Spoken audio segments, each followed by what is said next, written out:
Welcome to the Feisty Women's Performance Podcast. I'm your host, Sarah Gross, Ironman champion, PhD in women's history, and founder and CEO of Feisty Media.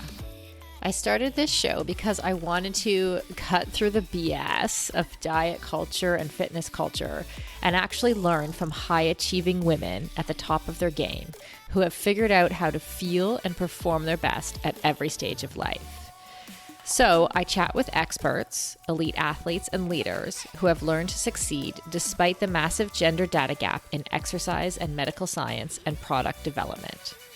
Every episode is filled with information, advice, and anecdotes that will help you fulfill your potential as an athlete, mom, leader, or business owner. And listen up. If you don't subscribe to our Women's Performance newsletter, you are definitely missing out. It's totally free. So head over to womensperformance.com and subscribe now. That's womensperformance.com. This podcast is a production of Feisty Media. Hello, Feisty podcast listeners. I hope everyone enjoyed the last couple of episodes that were recorded live from the stage at the VinFast Ironman World Championship. And while I know not everyone aspires to do an Ironman, let alone qualify for a World Championship, I do think there is a lot to learn from people who race well over 140 miles. And I also believe everyone can do badass shit no matter what it is. So if you want to, and the mental skills in particular apply across the board regardless of your challenge. Today we have a unique interview that I know will speak to many of you. So some regular listeners may remember an episode from a couple months ago when I talked to Canadian rowers Jill Moffitt and Jenny Casson. They are our lightweight pair who actually have since then qualified for the Olympic Games in Paris. So yay, Jill and Jenny. But when I spoke to them a few months back, in the second half of that conversation, we talked about the abuse they suffered in a toxic training environment with a coach who created division and chaos within the team and staff, sometimes pulling in athletes to a point of blurring lines in relationships while pushing other athletes and staff away so much they didn't feel like they deserved to be there. Toxic is definitely the word for the environment that they were in at that time. And unfortunately, in particular in women's sports, where sexual misconduct is also rampant, these situations are not uncommon. Toxic training environments and cultures are also sometimes difficult to explain and discuss. Some actions are easy to identify as bad behavior, like physical violence, sexual harassment, or worse. But when a coach's behavior is more subtle and hard to point to, it is more easily swept under the carpet. And here I mean things like gaslighting the athletes, not trusting the athletes' own knowledge of their bodies, talking negatively behind the backs of the athletes who have entrusted that coach with their future. Because at the end of the day, most coaching relationships involve some level of power for the coach over the athlete. The coach tells the athlete what to do, the athlete trusts the coach and does it, and this relationship can sometimes be abused by the coach in both small and big ways. So today I'm talking with Ali Brauer and Caroline Shannon. Ali and Caroline were part of a training environment that was both toxic and abusive. We talk about what that looked like for them, how they handled it, both then and now, and some of the physiological repercussions they have suffered. And perhaps most importantly, we talk about what to look for if you're in an abusive coaching relationship and how to identify that and trust your instincts. So before we get started, I just want to say a big thank you to Ali and Caroline for sharing this difficult struggle with us so that others can avoid the same.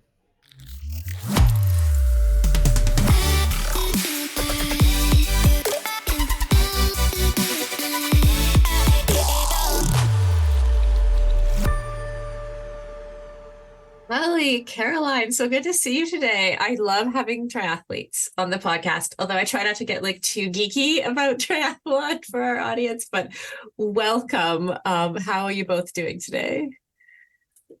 Doing well. Thank you. Thanks for having us. Yeah, Thanks so for excited. having us. Yeah, for sure. Okay, let's start with you, Ali. I like to ask people like, did you, and I'm always super curious because everyone seems to have a different entry point into sport. Ali, did you grow up playing sports? Yeah, so I actually grew up doing a pretty wide variety of sports. I started with ballet, I think when I was 4 until I was 6, and then I told my mom I don't want to be a girly girl anymore. And that's when I started swimming. So I started club swimming when I was 6. And at this point, I lived in Bend, Oregon, which is a very active community. So the lifestyle there is just doing tons of different sports. So I played soccer, I rock climbed, I tried basketball, I did cross country skiing, but eventually got into club track and cross country in addition to club swimming. And those are the two activities that stuck throughout high school and then into college. And I competed in all three. So swimming, track, and cross country at Lewis and Clark in Portland, Oregon, which is a Division III school. Wow, that's a lot. Yeah, it was. I think I was the only three-sport athlete at Lewis and Clark. Right. So it's pretty rare. I've heard two before, which is also amazing. Yeah. But yeah, Hmm. that's fantastic. And what about you, Caroline? Similar to Ali, I kind of started in the world of playing everything. Um, I grew up kind of with the 91 team kind of being the first team that I was aware of, followed by the 96 Olympics, which kind of kick-started all of the sports for me. And I started with soccer and I played every sport imaginable from soccer and lacrosse to tennis and swimming and did ballet as well, Ellie. And then finally, kind of around sixth grade, I realized I can't do anything that involves hand-eye coordination and I should just stick to anything that involves my feet, or do sports that don't involve any coordination at all. Uh, so there was a lot of flailing, there was a lot of swimming, there was a lot of running. Kind of kept the soccer around through until high school, and then kind of made the decision then that I wanted to go to college and swim in college. And then I swam at Vassar all 4 years. Tried to do the two sporter, didn't work out. Tears galore after two practices of track my freshman year, and that was that. And you stuck with swimming, Yeah, basically. Yeah, yeah. it that's funny. So you're saying like when you were a kid, you realized you had you didn't have good hand-eye coordination, but you had good like what's the right But foot-eye eye coordination? coordination, I guess. Is that a thing? I thought those things went together, but I guess I like have no you clue. I was much better at soccer than I was at any hand-eye coordination sport, and that was right, basically the only one that involved a ball that I was somewhat good at. Yeah, right. I can say the same, but to be honest, like I played midfielder in soccer, and I think the only reason I was really good was that's the position where you run the most, and I was just good at running. So I don't think I was actually that skilled at soccer. I think I quit right at the age where like skill starts to matter. So Right. I mean, being in the right place at the right times is an important yeah, part of soccer, I think, right? Yeah, yeah. I Yeah. was I'm a weirdo. I write with my right hand, but I play sport with my left. So Oh, I was a left wing, so I could right. just dribble up the side of the field and do damage on that side, but Right. protect the You're ball at all costs. right-handed and so you're wow. Okay. Yeah, That's can't draw with mind-blowing. my left, can't write with my left at all, but Right. I can But you play can sports kick. left-handed. Right. That's crazy. And then you both, at some point you both made your way to triathlon. Caroline, what did you first like? When did you first take up the sport, and what did you love about it when you first started? So this is always something that's funny and kind of strange. I did my first triathlon in 2002 or 2001. I was 11 at the time. It was like right before 9/11. So yeah, 2001. There was this championship meet every summer for summer swimming. And that year they basically gave free entry to all the kids in the top 8 of the 200 free and the 200 IM. And I was in top 8, and I was like, hey, I can swim, I can bike, I can run. Let's see what happens. Like, I don't know what the sport is, but cool. And basically didn't touch the sport after that until 2011, when I saw an ad with my brother in the car, and we looked at it and we're like, this is in our backyard. We can do this. Let's try again. And that's kind of like when I got back into triathlon. It was like right as I was finishing up college and was looking for an outlet for competitive juices and continuing to compete. I knew I wasn't done with sport, so it felt right. And that's when I really got into it. Yeah. And it was just fun to compete. Yeah. What about you, Ali? So after I graduated from Lewis and Clark, I did a master's in applied math in 9 months. And school was so intensive during that 9 months that, yeah, it was a little bit insane. I didn't train at all, basically. Like I kept active enough to like keep myself alive, I guess, when I was like going through that intense 9 months of school. But that was the like longest break I have taken from organized sport in my entire life. And I just didn't feel mentally healthy after that period of time. Without sport in my life, I felt like the balance kind of swung too far in the direction of academics. So I moved to Boulder to start a PhD in summer 2016. And at that point, similar to Caroline, I was looking for a competitive outlet. And I had kind of considered triathlon in the past, but I don't think I touched a bike after the age of like 13. So biking wasn't really something I was into at all. I'd never ridden a road bike, so that was pretty intimidating when thinking about doing triathlon. But CU Boulder at the time was, I think, the 7-time defending collegiate club national champions. And I saw those national championship banners when I was swimming in the rec center pool one day, and I just thought that would be so cool to be a part of. So I actually ended up reaching out to a grad student on the team and asked him like how he was juggling triathlon and school, and he was super encouraging and told me like I could definitely make it work. Helped me find my first TT bike on Craigslist, and the rest is history. Cool. And then from that point, I mean, because both of you sounds like you were already swimming, both of you at a very high level. Ali, when did you first think, oh, maybe I could go pro, or maybe I could be an elite athlete at this? So I'm a very competitive person, and I'm also like a total numbers nerd. Like I'm very into data. So before I even did a triathlon, like I was looking up results from collegiate club nationals and looking at the splits. Like I knew nothing about biking, but looking at the swim and run splits and being like, I think if I get biking down, I can be competitive. Mm-hmm. And I knew that it took top 5 to get your elite license at collegiate nationals. So I thought maybe in a few years that could be plausible. I didn't grow up with any aspirations of going pro. And even when I started triathlon thinking I might be good at this, I didn't really have any aspirations of doing anything as a pro either.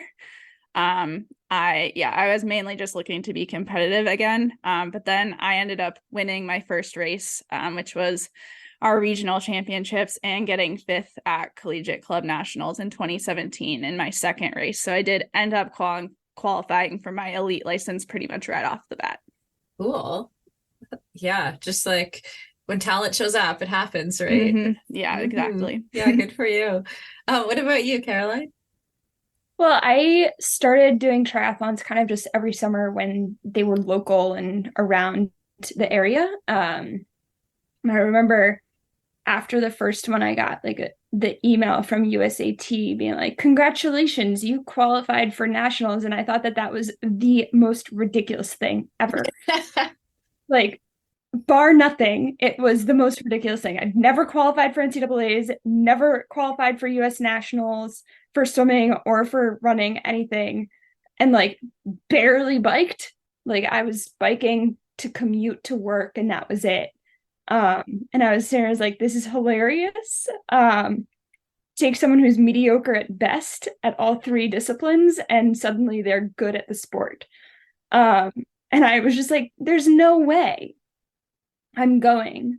So I just kind of continued doing my thing of like, there were 4 in the area every year, every summer. And I just kept on being like, all right, well, during the year, I do nothing. And then during the summer, I bang out every single local try that there is.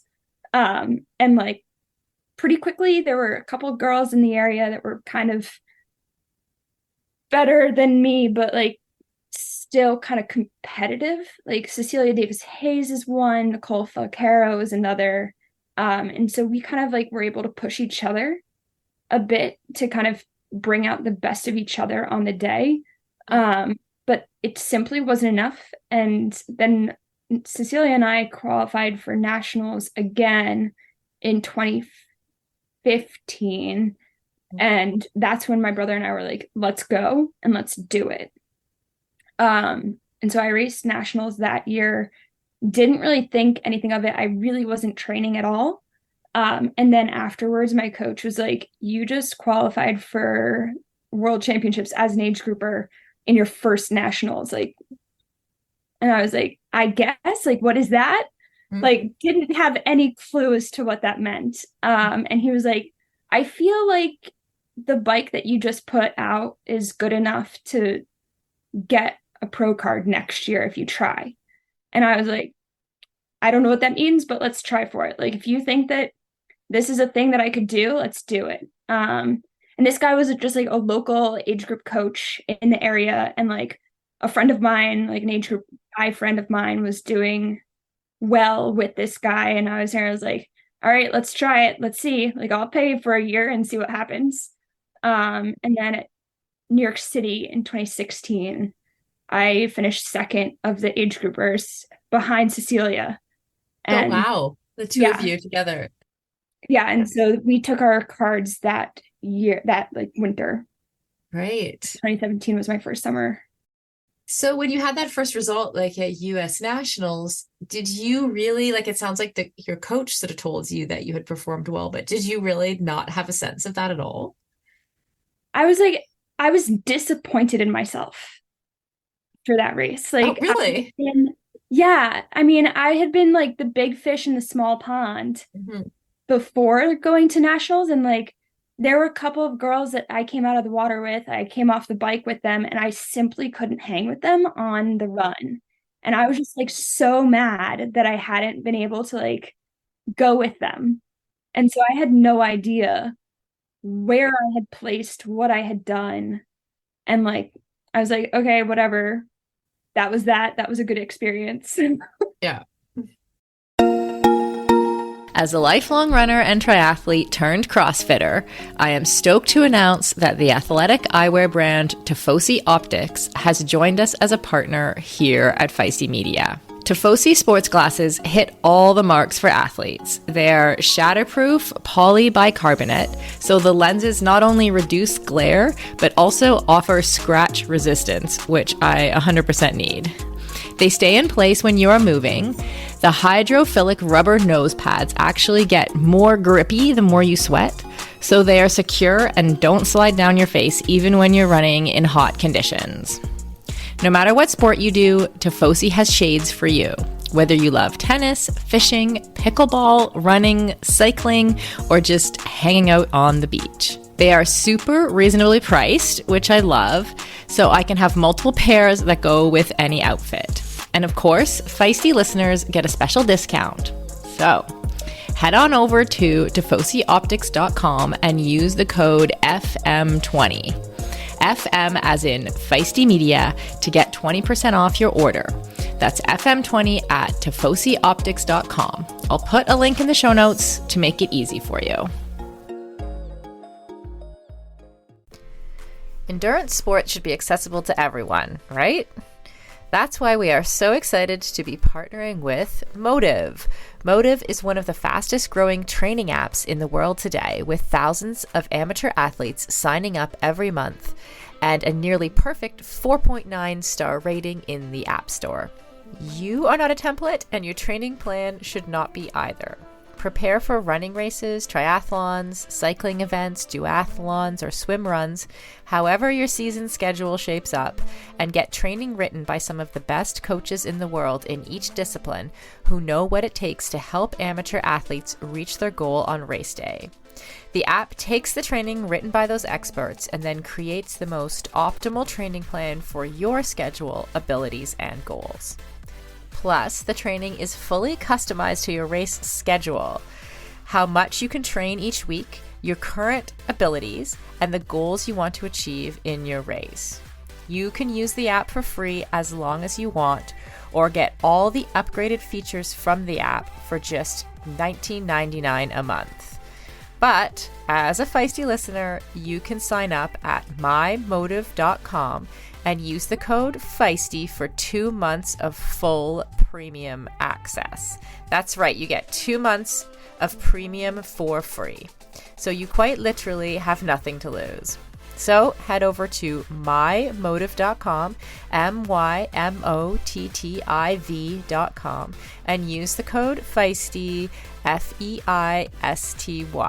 And on a personal note, I know the founder of Motive, and he is driven to make triathlon and all endurance sports more accessible for the athletes who care about their performance, but who aren't quite ready for a full-time personal coach. If that sounds like you, definitely try the app for 2 months for free. You literally have nothing to lose.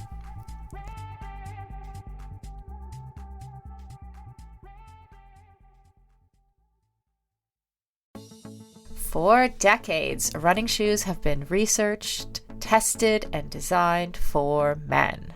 Brands have relied on the shrink it and pink it approach to sell male shoes to female customers. That's why we are so excited to be working with Hedas. Hedas designs athletic footwear for women that elevates performance, safety, and style. Hedas unlocks the science behind women's biomechanics through dedicated research, creates better shoes for women that support their longevity and performance, and establishes new design standards to promote transparency in a male-biased industry.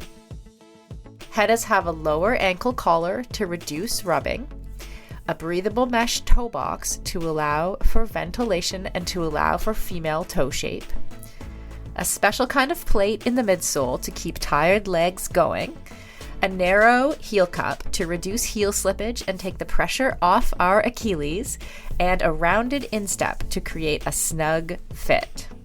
Hedas has 3 shoe models designed for different sessions: the Alma Cruise for long runs, the Alma Tempo for training days, and the Alma Speed for pushing the pace. I've personally been running in the Alma Cruise and I love them. It's the shoe I always wanted and never knew I needed. The fit is perfect in every way. You can get your own pair of Hedas at hedas.com and use the code Feisty20 for 20% off. That's Feisty20 at hedas.com, and it will all be in the show notes.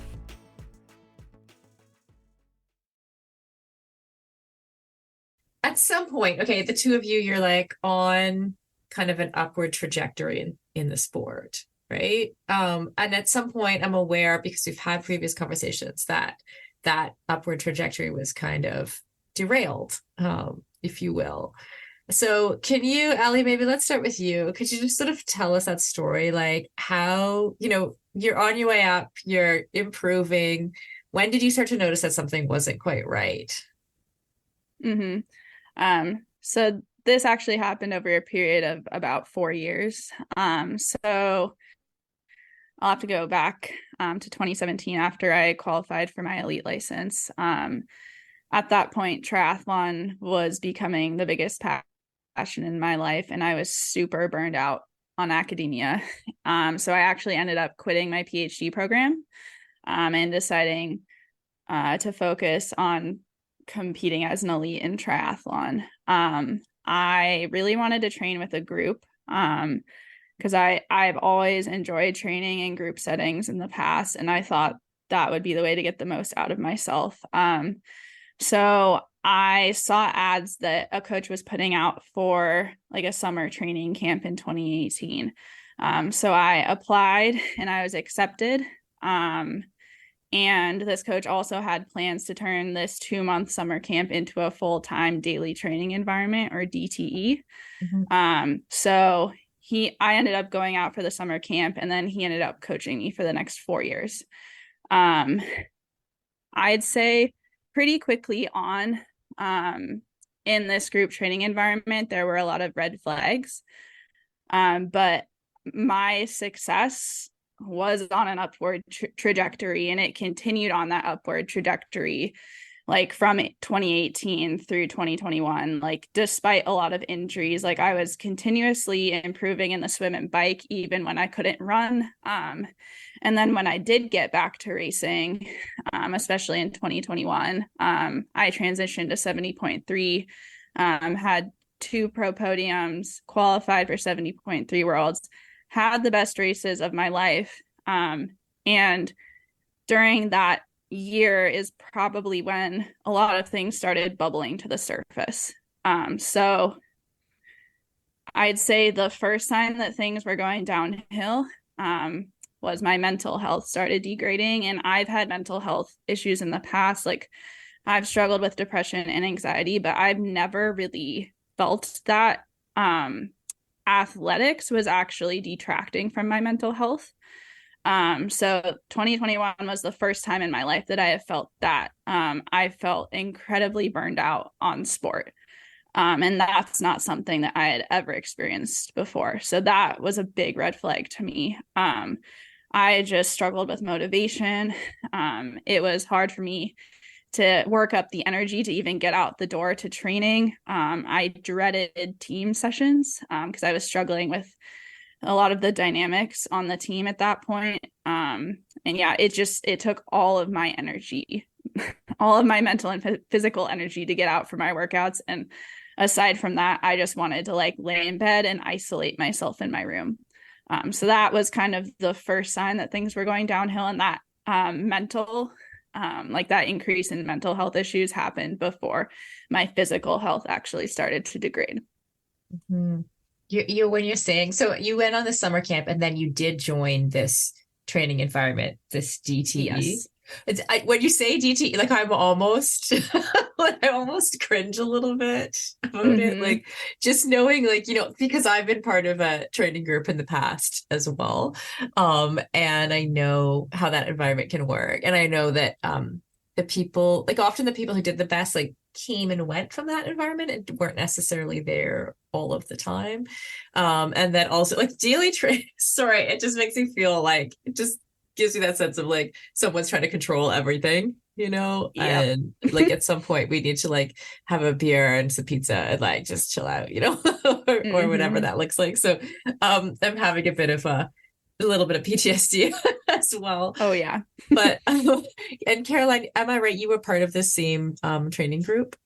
Yeah. So after taking my pro card at the start of 2017, I did 1 year with that same coach that kind of got me to my pro card.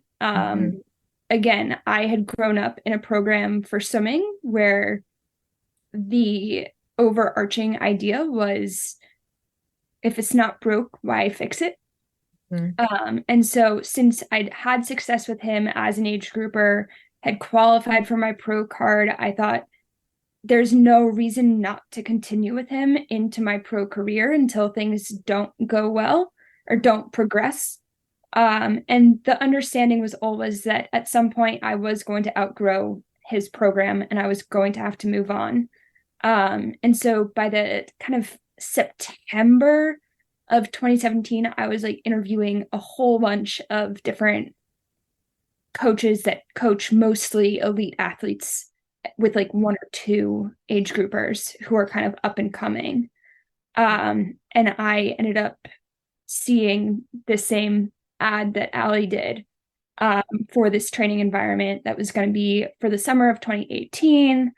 I also was accepted, and I started with that coach in November of 2017, like very end of November.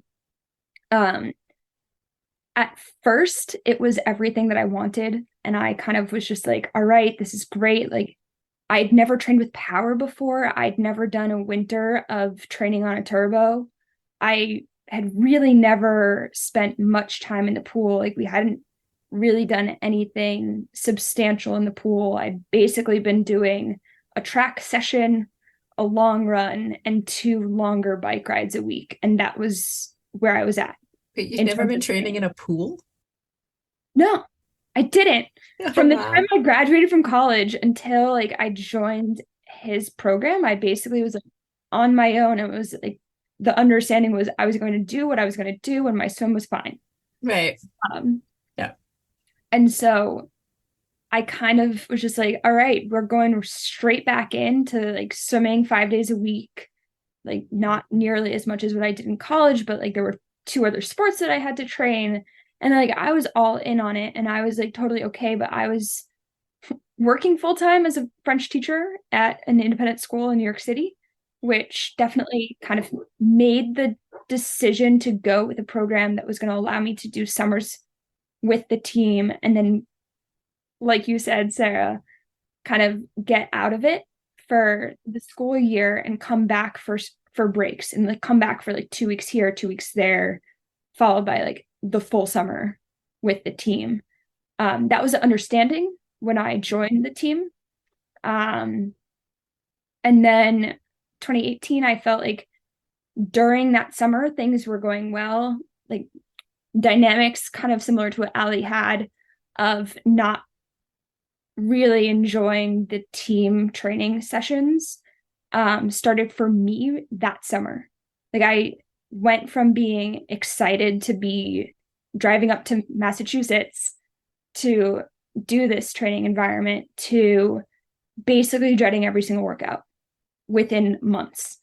Like within weeks of joining the daily environment, I was like, I felt very much like I had been put out on an island and that everything was being kind of, I was getting alienated from everybody in the house and like stuff was being said about me and it got really toxic. There were a couple phone calls that summer to my parents being like, do I stay? Do I stay the whole time? Do I cut out early? Like, but then again, I was seeing results, right? Like I was getting better. I was having, like I had my first front pack swim with that coach. I had my first, like, I came off the bike in another race first off the bike. And I was like, I've never raced as well as I have raced this year. And then I went down to New York City and had the best race of my life at New York. I didn't have a great result in terms of like placing, but in terms of my times on that course, I had the best race that I've ever done on that course. And that's the only thing that you can compare to, right? And so I was like super excited. I was really motivated. Kind of end of August was great. And then I got hit by a car in like the day after we raced in Montreal. I was out for a shakeout bike ride and just got pummeled by a car, T-boned. And that's kind of when things started to go really south for me. I spent a year rehabbing a concussion. I still have lasting injuries that never got fixed. It hasn't really affected me since, like I've done the rehab, etc. But yeah, so 2019 was a complete wash. I didn't race at all, or rather, I came back to racing, raced in Florida that March, but I have zero recollection of that race. Like I was blacked out the entire race. I somehow got myself around the course. There are photos of me on the course, so I know I was on the course. I finished the race, but I don't remember it at all. And it's the only race because you were having concussion symptoms, right? Yeah, because I was so terribly concussed. And I had mentioned that I was having symptoms, but it hadn't been diagnosed. And it was like, and I was told just to continue racing. And so I did, because I didn't know better. And that kind of started the re-alienation of me with the group. There were no invitations to come up and train with the group that summer. There were no invitations that winter, when I had time off from school, from teaching, to come train with the group. 2020, obviously, we know what happened. So I stayed remote. And that was the year where I kind of was like, all right, things are turning around. Like maybe it was just because I was injured that I was kind of ostracized and like put off to the side. And then 2021, I started racing again, raced once, I had switched over from short course to 70.3, similar to Ali. We made that change during COVID. And I was shocked that I was hoping to just get around the course, right? And remember everything. And I was happy to have finished the race and not ended up in the hospital. Mm-hmm. I got off the course. I finished. I got to my phone and my like morning bag, and like there was already a phone call being like, what in heaven's name did you do? Like the power that you were pushing and that you were supposed to be pushing was not acceptable. And like This is your comparing coach me, calling you yeah, to, oh, wow. like just started berating me and like started comparing me to the person, like to the top 3 finishers of the race in all 3 disciplines. And I was there, I was like, didn't realize that we were going for a win here. We were just trying to see if 70.3 racing was something that would allow me to get back into the sport, let alone race professionally. And I kind of sucked it up and took it in that moment. But about 2 weeks later, everything came crashing down when I got a text message about basically just very callous about my concerns about a race that was going to be in Virginia in the heat of the summer. And I've never raced well in heat. Mm-hmm. I asked for guidance in terms of how to acclimate because New York does not get as hot as Virginia until August. And this race was in June. And I was basically told until you get proper execution of a swim, bike, and run, we are not going to touch your mental health because it's not important. And that was the final straw. Wow. Okay, so just to unpack this a little bit more. First of all, you two, so you're in the same training group. Are you friends at this point? You know? Definitely not. Okay. I think we should discuss this because this is like something that's very indicative of a toxic training environment, I think. So Caroline and I actually met at a race in Claremont in March 2018, and we hit it off really well. And I would have considered her a friend at that point. And then we moved to the daily training environment, the 2-month camp in June 2018.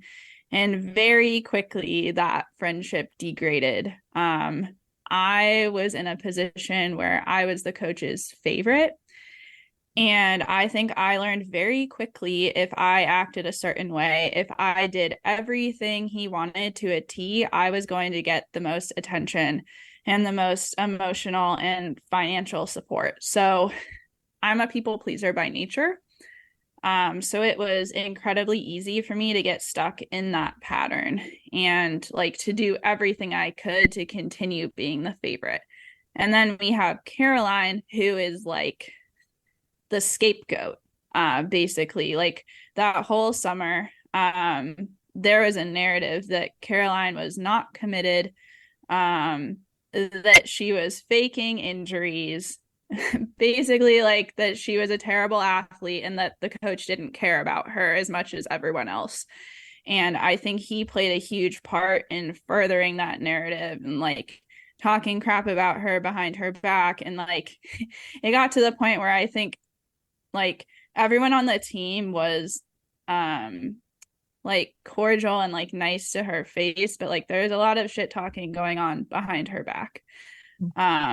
And this is something like I felt guilty about it even at that time. But as someone in an environment like that, like you're just doing everything you can to survive. And so like I feel terrible that like I didn't stand up for Caroline, and I just kept doing what would be better for me at that time, which was remaining the favorite of this coach.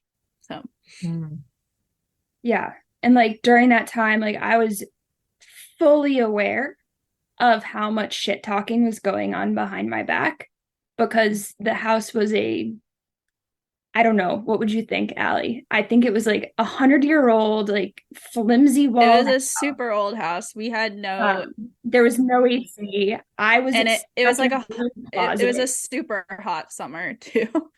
And Caroline was given the worst room. Like I'm pretty sure on purpose. Like we got there and like there was nothing. There was no fan in my room. My room was the size of a broom closet. I haven't slept on a child's bed since I was a child. And this bed was smaller than that. Like I am 5'5". I'm not a tall person, and my feet hung over the end of the bed. And then my feet were like almost on the wall. So it was like my head at one end of the wall, my feet were touching the other end of the wall, and like that was my room. What's the thinking on that? Like, is this like some kind of like what is the coach saying about this living in this place? Like, is this like a supposed to be building toughness, if you don't have AC or what's It the was, I think I it was, think to some extent it's like a fake toughness thing, but also it was about finances. Like right? it was Yeah. kind of like the only place we could get, and then the only place that if you split the rent 8 ways or whatever, like everyone can afford. But I at least had like a wall AC unit in my room. Caroline did and not. like, so I think it's also important to say that there were 8 of us. There were 3 women and 5 men. Mhm. So there was no room for us to be sharing a room where 3 girls were in one room and the boys were in other rooms. So it then became a question of what room can function as a bedroom for the odd woman out. And Right. I, from day one, I Mhm. was clearly not favored. It was abundantly clear that even though the 2 previous races that we'd done with him prior to getting to the DTE, I was the second best woman in the group, like in terms of the results that I'd had. But I was being treated like I was the worst of everybody in the group. And I think in part it's because I was willing to push back enough to say, no, I'm here for the summer. I have a full-time job. I'm not willing to give up my health insurance that my full-time job gives me. I'm not willing to move, like uplift my entire life and move to God knows where at the drop of a hat when I'm not financially stable enough to do so. Like I was also the oldest athlete in the group Right. by 5 years. Right. Yeah, and I think, what I want our audience to understand is like, how like the two of you showed some promise in triathlon, right? You responded to an ad for a coach that was going to kind of try to take you to the next level. You had some good results. And I mean, I think this is like from what you said there, Ali and Caroline, you can tell me if this is true for you too. Like there's not just like a toxic mental environment, if you will, but like also Ali sounds like you had symptoms of LEA and red ass, right? Is that accurate? Yes. And Caroline can speak to this as well, but the summer we were there, starting June 2018, there were restrictions placed on us with regard to the food that we could eat. So basically, there is a no junk food rule in the team house. And I'm someone who historically has eaten ice cream every single night. And like, I have never given that up. Like, I've always had a fairly healthy relationship with food. But that summer, I obviously was not allowed to have ice cream in the team house. So I stopped eating that and other junk foods. And I think what happened is those foods, like, they add a lot of calories to your diet. Right. And like when you're an endurance athlete and you're training 20 to 25 hours a week, you can't just get all of your calories from healthy foods. Like it's almost impossible. Like I feel like I need some of those quote junk foods to like stay healthy and like get enough calories, but I stopped eating them. I started hiding chocolate bars in my room so the coach wouldn't see them, because he would come to the team house between practices occasionally, and he would like make jokes about the foods that people were eating. Like I very clearly remember eating Annie's bunny grams at lunch, and he was joking with me that that was an unhealthy food. He'd, look in our fridge and refrigerator and like basically raid them and like joke about throwing out our foods that he considered unhealthy. So Ali, I'm going to stop you right there. He did throw out an entire freezer full of frozen vegetables. What? Yep. Why vegetables? Because frozen food is processed and is junk. Oh my God. Yeah. What were you supposed to eat? Oh my God. Yeah. So to finish that thought, I ended up like taking in, I think, less calories than normal because my diet changed in that way. And within a month in that environment, I skipped my period for the first time ever. I had never within skipped a month of that environment. Month. So that happened really quickly. So you're clearly eating less calories than you were used to eating. So you become energy, whatever you call it, you're in low energy availability and immediately missed your period. Yeah. And wow. I think like usually low energy availability and red S are like more chronic. And my training load had also been increasing like since March of that year. So right. I only trained like 10 to 12 hours a week before I started with this coach. And then by the summer, I think I hit my first 20-hour week. So that was a pretty big increase in a matter of months. At the same time, like there's a lot of life stress. Like I had gone through a breakup, I moved across the country. And so I'm sure there were a lot of contributing factors, but my diet changing like has to be one of the major ones, because like looking back, like, I mean, my diet has never changed like that before. And it's like snap, within a month, I'm missing a period for the first time ever. Yeah. What about you, Caroline? Did you have any symptoms of LEA or red S? I mean, so yes and no. I, similar to Ali, relied on chocolate as like a dessert. Like I would have 1 or 2 pieces of chocolate every day. That's so normal, right? Like that's not a ton of chocolate, right? Yeah. Like that's And then like in addition to that, like I had just finished grad school at that point. I had been a teacher for a year and a half. So like in terms of finances, I was not really in a position to be spending an arm and a leg on like proper, quote unquote, proper nutrition to take on bike rides and long runs, etc. Like I didn't have the money to be spending on training gels and shoes and all of that. And at that point, I actually already knew the person that would become my coach after this whole ordeal. And something that she had kind of like mentioned off, like in a post somewhere or something, was that she would use like Sour Patch Kids for a substitute for her like shoes on the bike. I used to do that. I would eat candy. Yeah. So like I was like, that's brilliant. I love some good Sour Patch, like watermelon. Let's use that on the training rides because I can get a giant pack at Target for $4 rather than spending $4 on one pack of like 16 little like God knows what shoes, you know? And so like I had found these like workarounds, but again, I also had to put all of those in my room because I was concerned that they would get confiscated and thrown out.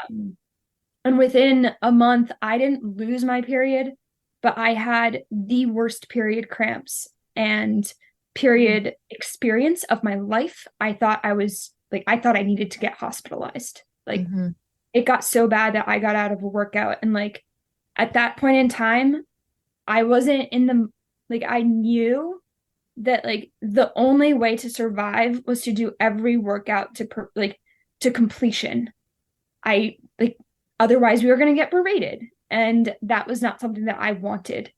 And like I was there knowing that I had to, like, it was clear to me when I entered the DTE that every single workout was a test to see if I could cut it, quote unquote, with the other people. And I was saying, like, I know I'm making the sets. I know I'm pushing myself just as hard as the other girls are on bike rides, but somehow what I was doing was not enough.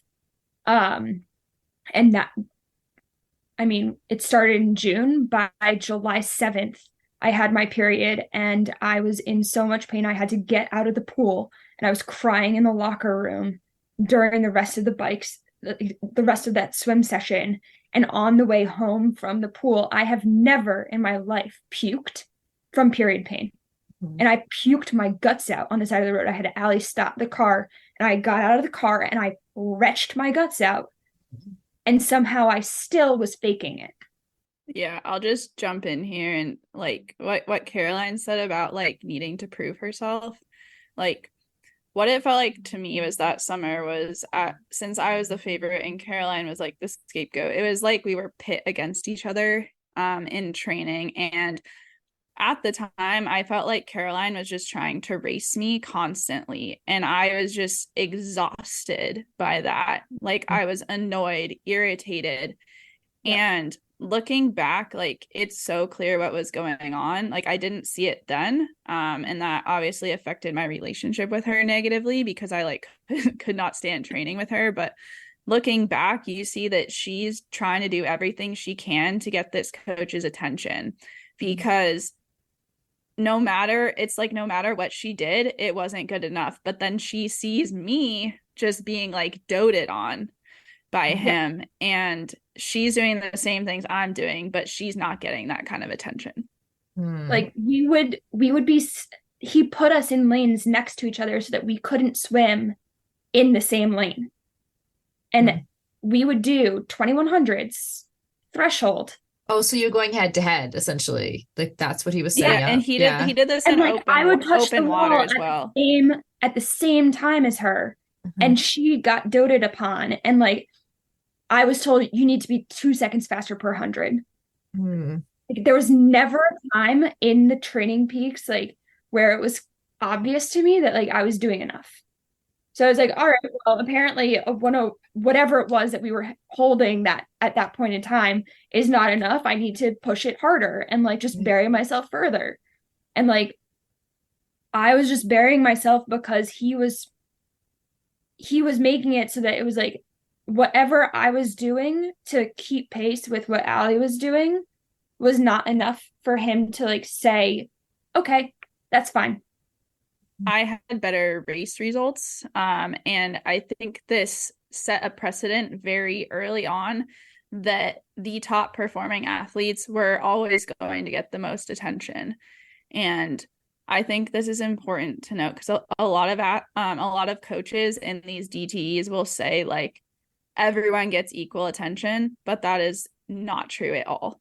It was very clear in our environment that to get the most attention, either you needed to be the top performer or you needed to do everything exactly the way the coach wanted.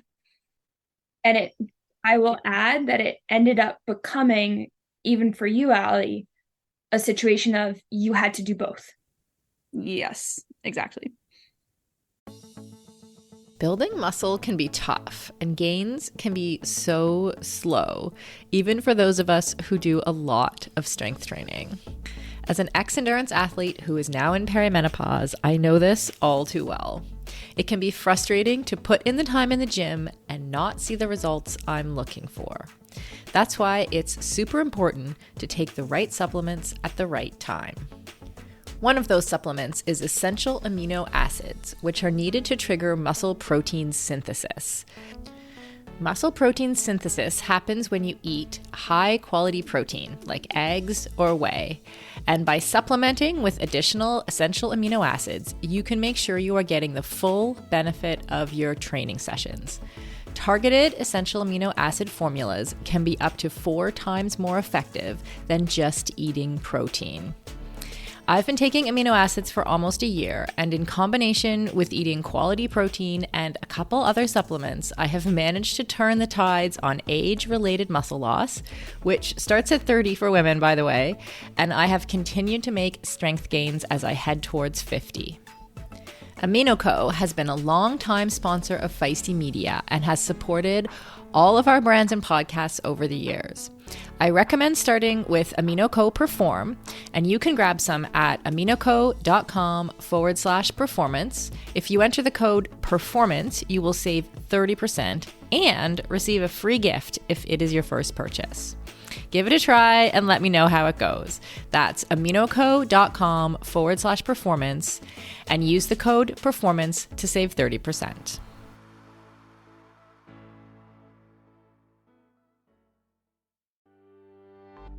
As we head into summer, rest and recovery are critical for improving sports performance, reducing stress, and living a long and healthy life. We should all invest in better sleep. So, think about the thing you lay your head on for 8 hours a night. If it's not exactly right for you, it can lead to needless tossing and turning, or worse, have you waking up with an unrelenting kink in your neck. My new Lagoon pillow has helped me improve my sleep immensely by pairing me with the performance pillow that has everything I need. So I personally was matched with the Otter pillow. Shout out to Team Otter, which I love because it has a gentle cooling effect. And I was able to choose how much stuffing I wanted in it, which is super important to me because I'm doing a decent amount of CrossFit these days and my shoulders are kind of creaky. So having a pillow that is stuffed just to the right height keeps my neck and head in exactly the right position and comfortable for the entire night. And as of fall 2023, Lagoon launched their 100% mulberry silk pillowcases. It's cool to the touch, buttery soft, and great for your skin and hair. You've got to go check out this pillowcase if you want to feel great and look great every morning. Waking up for morning workouts has never felt better. I'm refreshed and pain-free thanks to my Lagoon pillow. To check it out for yourself, go to lagoonsleep.com/performance and take the 2-minute sleep quiz to find your perfect pillow match. And then use the code PERFORMANCE for 15% off your first purchase. That's code PERFORMANCE at lagoonsleep.com/performance, whole 15% off, and the link is in the show notes. You can just click through there.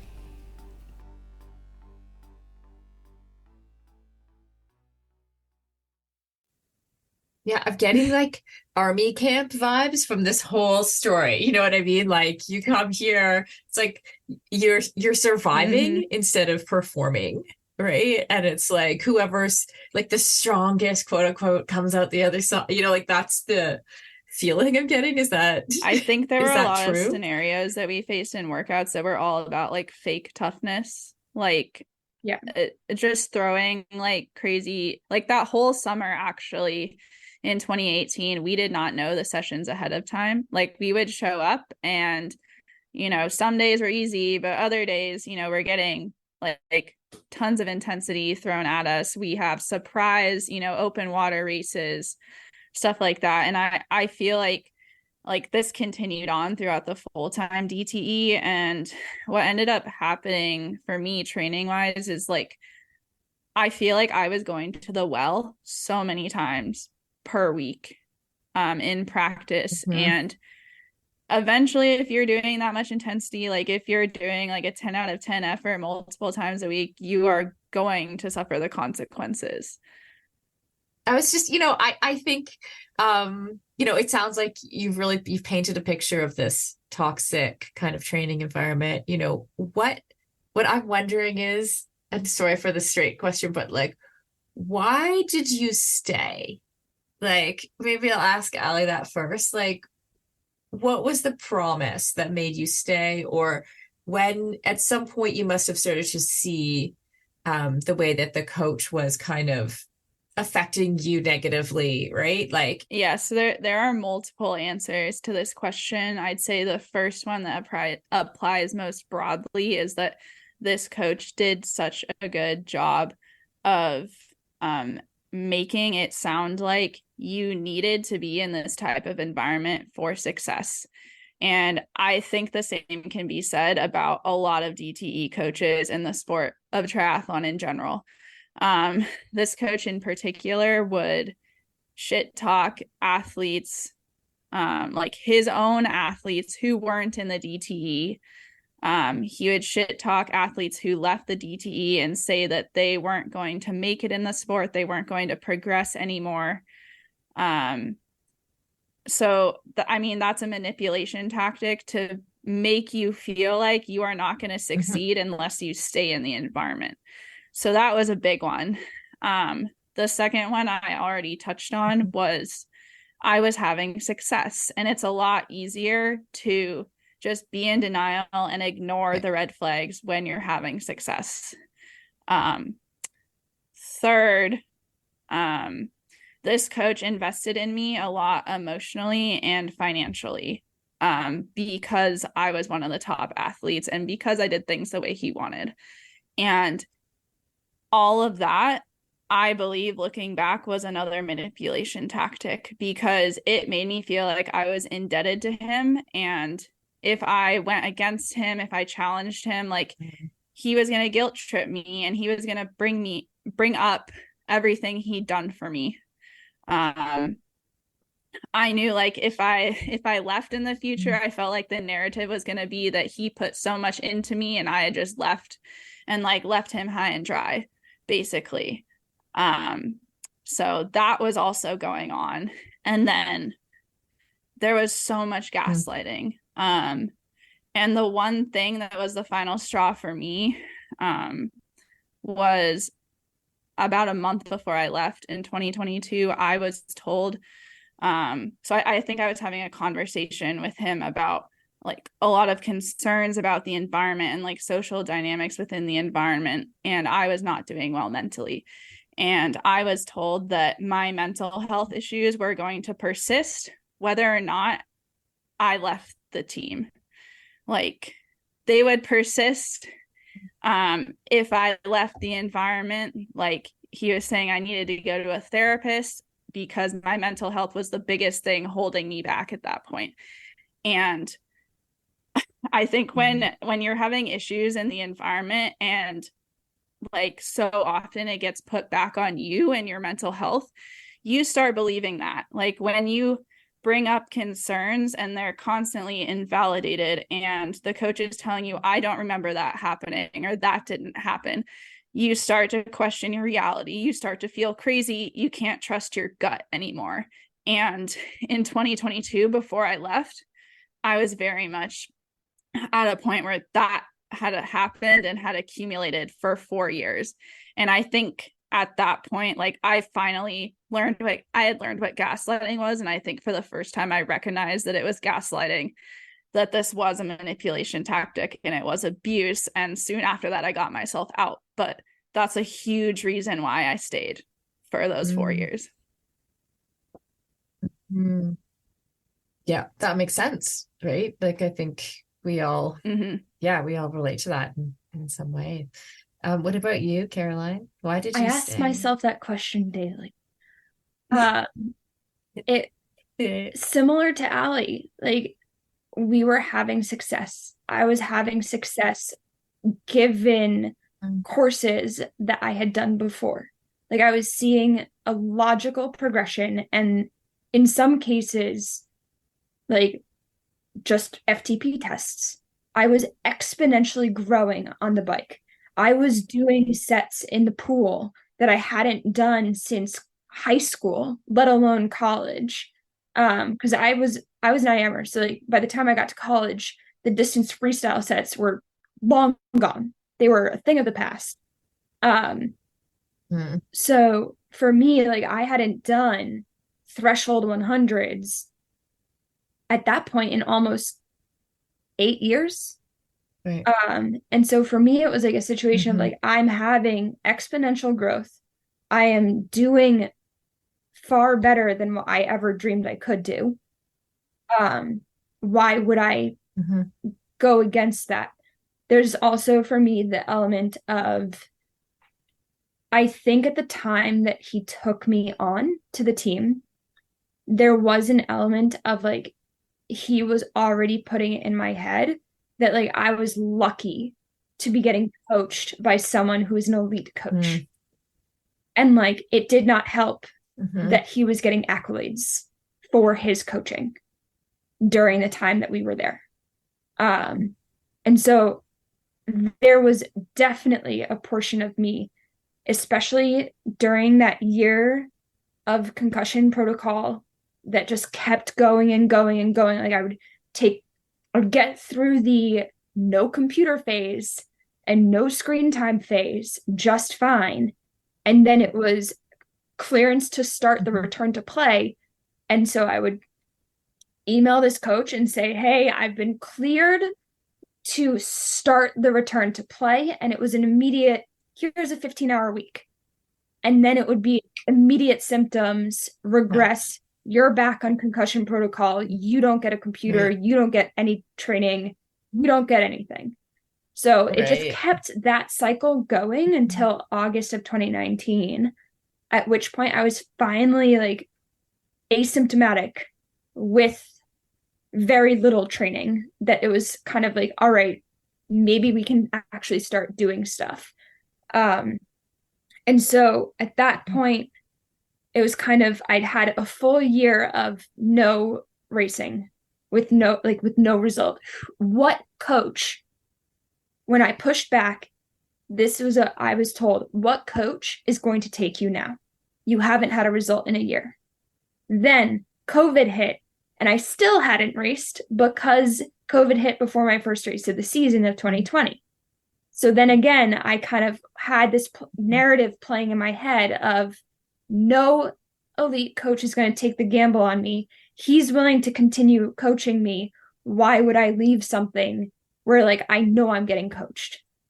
I know that I'm progressing. It might not be as fast. It might not be the way I want it to be, but at least I'm progressing and at least I have a coach.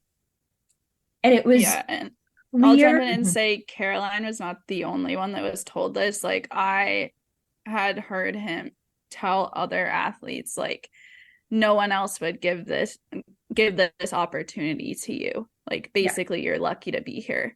And that honestly, yes. You were paying him, right? And percentage of all winnings. Right. Okay. Just making sure. So like there was the monthly pay, and then in addition to that, when we got payouts, we had to give him a percentage, and it was not a small percentage either. And like I think the last thing that kind of kept me there as long as I stayed was this kind of fear of him blackballing me the second I left. Like I'd seen other athletes leave, and I'd seen what he'd done to their like image, both within the team and when it came to sponsorship agreements. And like in turn, like this guy was so well networked that like there was no way that we were getting out without like there being honest to goodness repercussions to our careers. And the fear of that was enough to keep me there as long as it did. But I got out. That was a huge thing for me as well. Like every time someone left the team, he'd spin the narrative to make himself look like the victim and to make the athlete look like the problem. And the retention rate on this team was not good. So this happened repeatedly. And I was in a position where like, I was like, oh my gosh, like, I don't want to leave because what is he going to say about me? And like, I don't want to tell anyone the truth about mistreatment that I've experienced because he's going to spin the narrative and he's going to make himself look like the victim. And then I'm going to get ostracized, not just by him, but by other teammates who are still like sucked in to the environment and brainwashed, for lack of a better term. Like it's this fear-based environment and you're literally scared to leave because of the potential consequences. It reminds me a little bit of, you hear this coming out of LA now a lot, where a lot of the female actresses are speaking up about like that if they spoke up about mistreatment, that they feared that they would be blackballed, that they would never work again. Right. And that's like what I'm hearing you describe is like when you have, and triathlon is a small world, kind of like the world of acting in LA is. And it's like if someone's well networked, they do have power. Exactly. Right. Exactly what was going on. Mm-hmm. And so, Caroline, let's start with you. Are you training again? Like, what are you doing now? I left at the end of April of 2021. I am lucky that I live in New York City. And so I've known the Wassner twins for basically since the first time I did New York City Triathlon back in 2016. And the day I left, I texted Laurel and said, I don't know what to do, but I need to get out of the coaching situation that I'm currently in. And she basically was like, let's jump on a phone call. And she didn't have any openings in her coaching, and she didn't think that Beck did either. So she suggested I go to someone else. And then within about 10 minutes of us hanging up, I had a text message from her twin, Beck, saying, I would love to work with you if you're willing to give me a shot. And I was there, I was like, yes, this is exactly what I needed. And so basically I set up a phone conversation to just like make sure that things were what I thought I needed at that point in time, which was basically a complete reversal of what I had been doing. And we talked. I asked her what her kind of coaching philosophy was, and it clearly made sense to me, and it clearly seemed like she had her head squarely on her shoulders. And I kind of was like, this allows me to get back into the triathlon world and continue training through the summer of 2021 and continue the racing that I'd already kind of said to the sponsorships and partnerships that I'd had for that year. Like I was able to continue and just finish that year out with her. And so like at that point I'd planned through New York, but I hadn't planned anything past it. And so basically I just was like, here are the races that I've already said yes to, that I feel obligated to do. But after New York, whatever you decide that I should do, I will do. And she basically said, let's do it. And I've been with her ever since. Yeah. Was there a period when you felt like you were kind of recovering, like either physically or mentally from the other training environment? Like, did it take a while to get back to feeling normal? Yeah. I am going to ask Ali that too. So I think it took me the better part of 2021 to realize just the extent of the abuse and the gaslighting and the mental toll and physical toll that 3.5 years of coaching with this person had taken on me.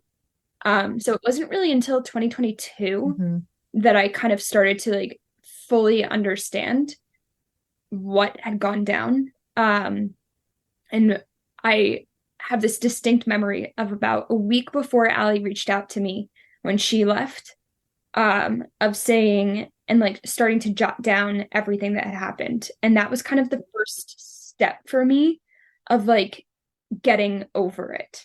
So like I got over the mental stuff a lot faster than the physical stuff. And I didn't even like really do research into LEA and RDS until kind of midway through that summer of 2022, last summer. I just kept on feeling like I could do like 3-4 weeks of training without really, like, I could handle it. It was fine. And then all of a sudden I would just crash and burn and have like my immune system would go out and be like, all right, so here's like a giant virus that you can't fight. But it wasn't COVID and it wasn't any of like the normal things. It was just like a cold or something. And like I was just knocked out for a week at a time. And that cycle just kind of kept going all through 2022. And and honestly into this year. And then after Oceanside, I kind of realized this year the extent of the damage I had done to myself when it came to like my period and in terms of like mineral deficiencies and whatnot. I DNF'd in White Lake down in North Carolina the same weekend as St. George.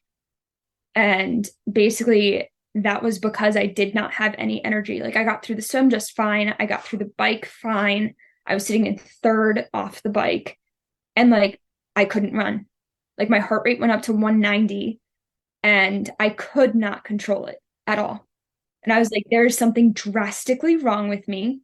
Like, what do I need to do to make it right? And like, I just pulled out of the race. I pulled out at mile 4, like mentally, but I still had 2 miles to get back to transition to be able to be like, here's my chip, sob.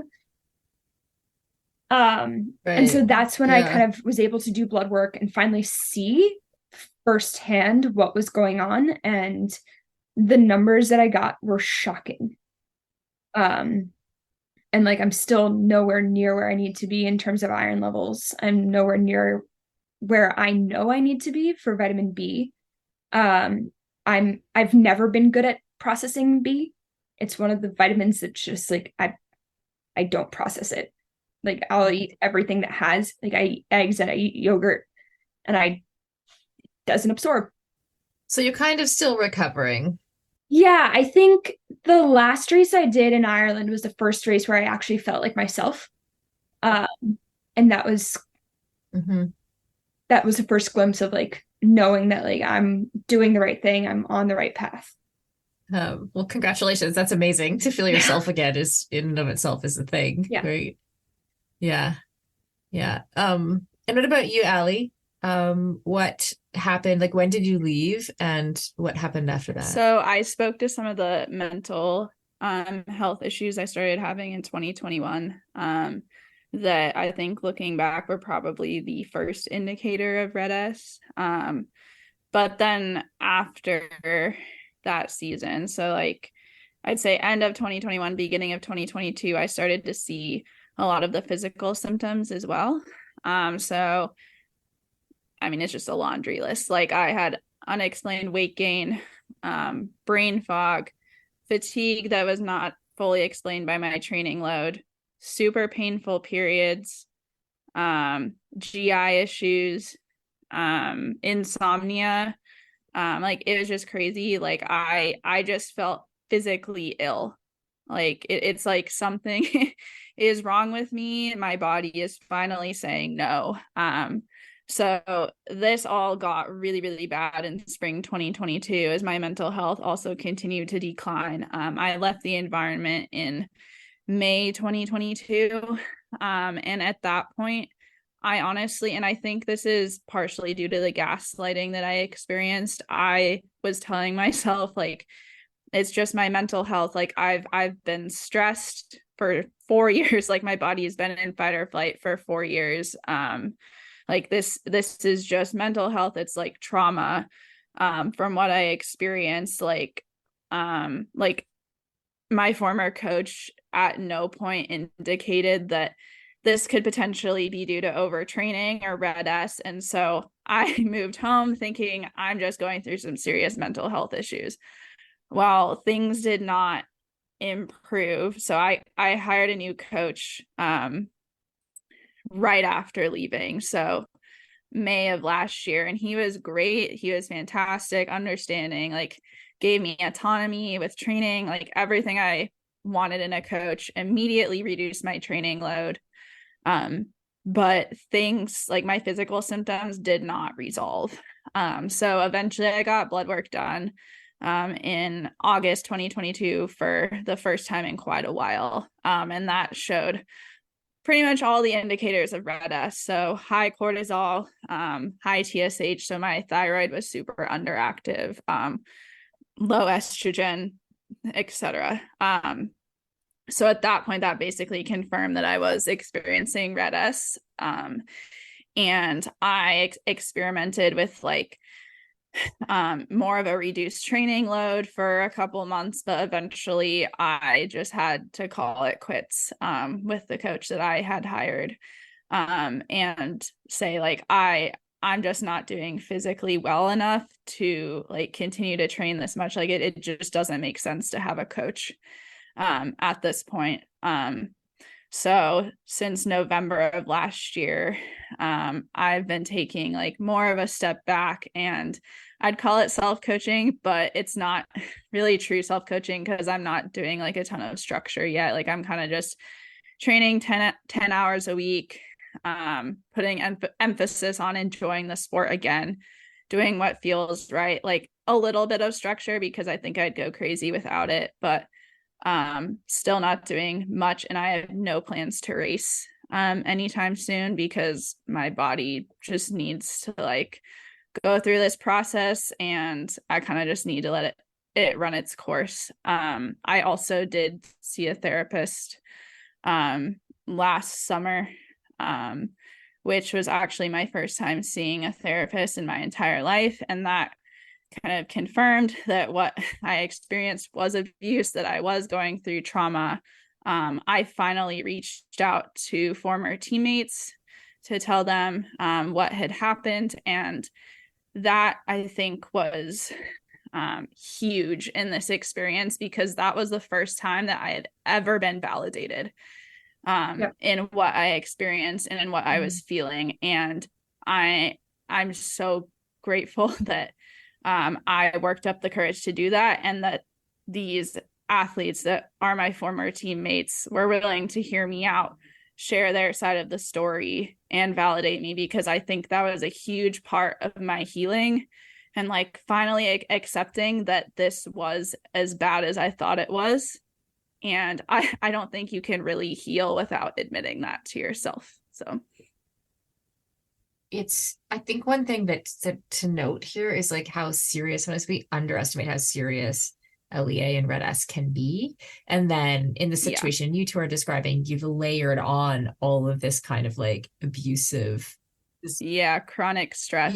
Like your body is not meant to be in fight or flight mode for like years at a time. And so that just, and I think that's something like our former coach totally missed, and a lot of coaches in general don't take into account, is like mental stress. Like your body feels that the same way it does physical stress. And to have been experiencing all of this, like you said, on top of what was probably too high of a training load already, like that's just a like insane amount of stress for your body to handle. Like of course your body is going to break down at some point. Yeah, and it's one of those things that, you know, like you both described, like you stayed because you were performing, right? And it's so true, especially like in the beginning stages of LEA, a lot of people have that performance enhancement a little bit, like you're a little bit lighter, maybe you run a bit faster, things tend to go well for a short period of time, right? And then we want to keep doing those things as we remember, we're like, okay, well, I had this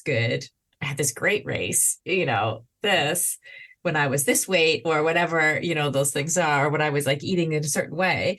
And then we're trying to always like reproduce that. And then it tends to like, then it falls off a cliff, can fall off a cliff really quickly, and it's hard to get out. So, man, I'm so sorry that this happened to both of you.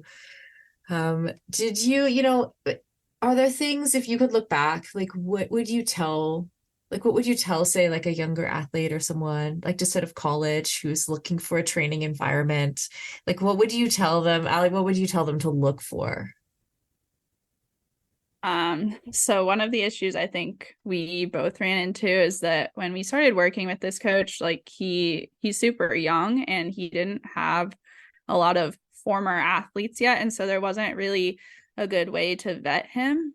I think it's super important to reach out to current and former athletes and get like a wide range of perspectives on the coach and on people's experiences. I also think, I mean, everyone pretty much goes through safe sport training at some point, like if you're in an Olympic sport. And what I learned in the safe sport training was not adequate to prepare me for what I experienced in that environment. Like there are extremely covert forms of abuse, like control and manipulation tactics that those trainings don't teach you. And I think it's extremely important to educate yourself on what those can look like and be aware of them, like not just happening to yourself, but also to teammates, so that you can, speak up and potentially help out someone if you see these things happening. I mean, looking back, it's hard to say like, oh, I wish I would have spoken out sooner, because like there were potential consequences for speaking out. Like I can't really fault myself for that. But if I had to go back and do this again, like at the first time I recognized something was wrong, I would have reached out to a teammate. I would have reached out for help. Because like chances are, like if this is happening to you, it's probably happened to someone else. And there is that fear that you're not going to be believed. Mm-hmm. But I think if you talk to enough people and talk to the right people, like you're going to find that validation. You're going to find someone who like hears you and believes you. Yeah. What about you, Caroline? What would you tell someone else? I think, now you hit it on the head. I think that one thing that I would add is that the same way you vet college, NCAA, swimming, and track coaches, and whatever sport that you're coming from before you get to triathlon, like there is a vetting process that you go through. Like you go on recruitment visits.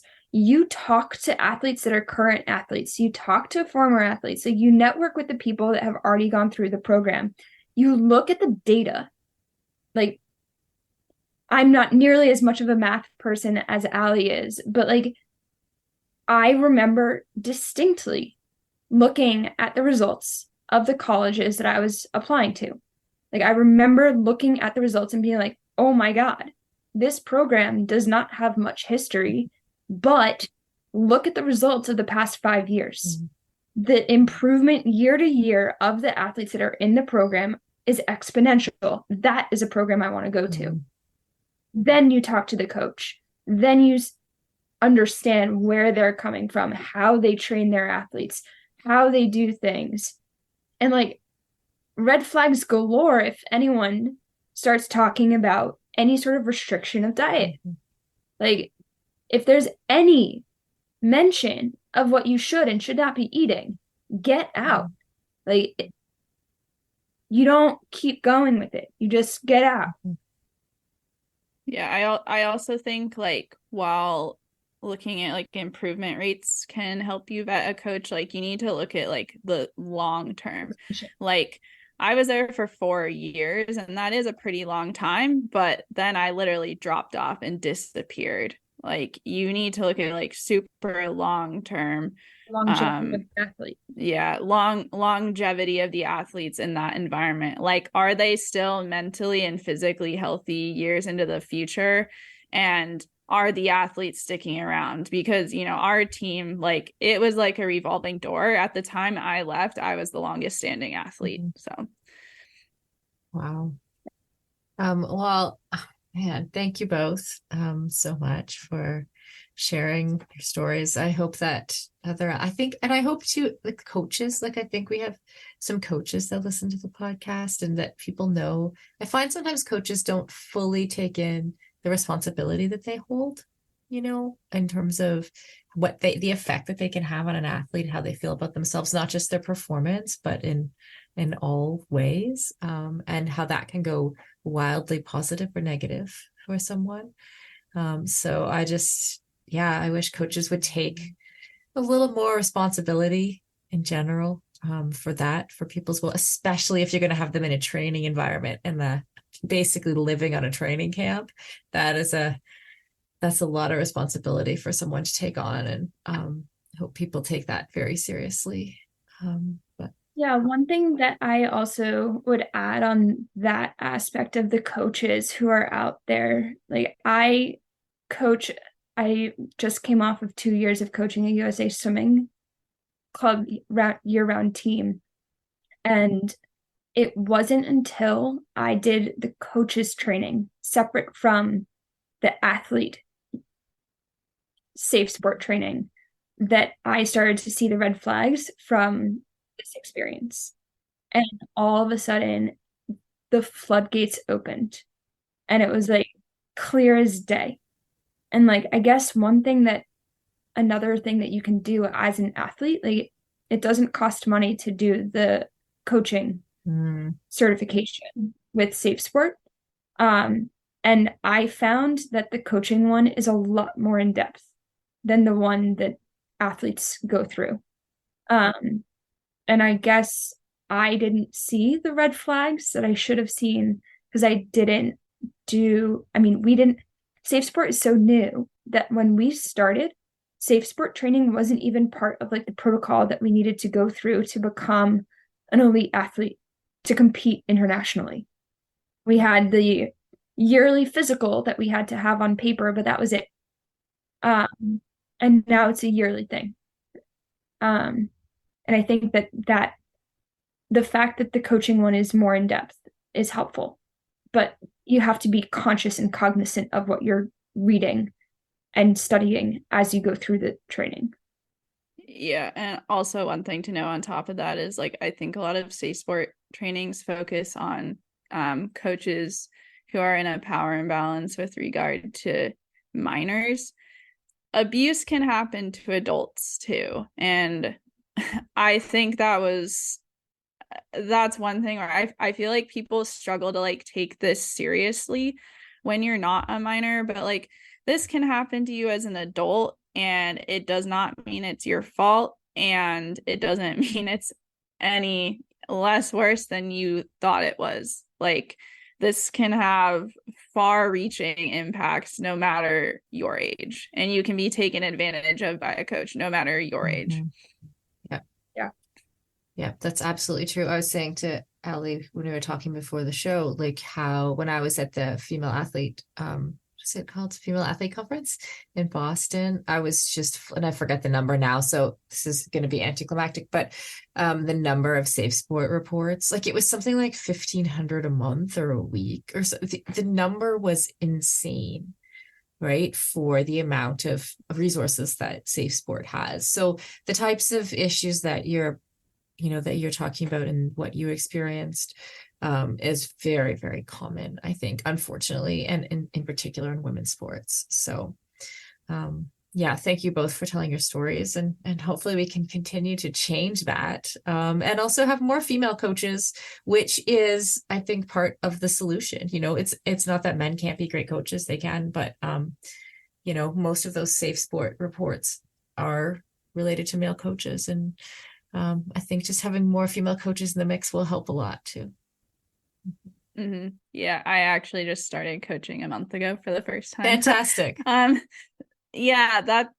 This has been like one of the things that I've really focused on in the past year, like I touched on before, has been enjoying the sport again. And I think being able to like give back in that way really gives me purpose, and like being around athletes whose energy toward the sport is just infectious, like makes me enjoy it again. And I like relish having the opportunity to allow these athletes to have a different experience than I did. I think breaking the cycle that way is so important, because you have a lot of coaches right now who like are doing things like the old-fashioned way, or like they have bad experiences and then they treat their athletes the same way like when they start coaching. So it's super important like to like create a different environment for future athletes. And I do think that athletes who have experienced bad things in their careers can be the best coaches because they